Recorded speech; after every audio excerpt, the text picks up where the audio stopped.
From the Library of Congress in Washington, D.C.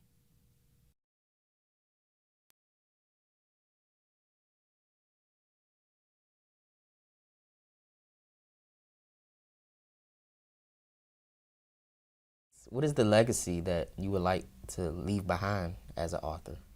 Well, I guess number one would be value history.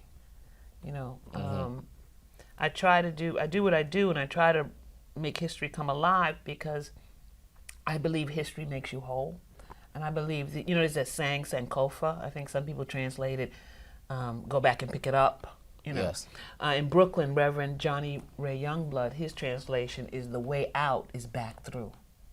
So I feel for all people, unless you know your history, unless you go back, you won't really come through whole.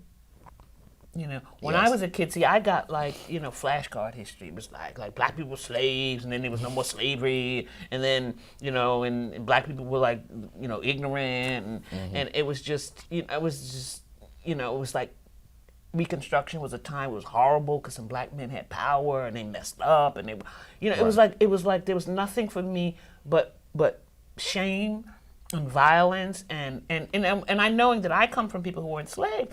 I guess when I was a kid I was kind of ashamed. I was kind of embarrassed. Yes. But through the work that I've done, I've learned that, oh my goodness, I have nothing to be ashamed of. And I've been able to sort of do the math and realize that, say, wow, take my grandfather. If he was a laborer in North Carolina. If he was I'm making up 25 cents a week or a day or whatever it was. And a white guy doing the same work, a laborer, was making 50 cents. I said, well, then my grandfather had to be a genius to raise his family on half the money. Right. Because both men had to buy cornmeal and fatback or whatever for their families. And so I came, wow, so that takes a genius to do that. Also, I started to realize that, okay, if I come from enslaved people and Jim Crow people, they must have been kind of smart to produce me, because I don't see my accomplishments, the writing the books and the Chapin and the Princeton and the Columbia.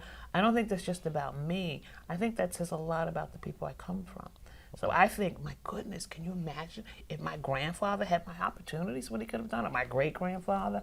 So I found, it's been my experience that there's power in the past. When you know the history, you are stronger, and just not your own ethnic, racial history, but the history of the country. This has been a presentation of the Library of Congress. Visit us at loc.gov.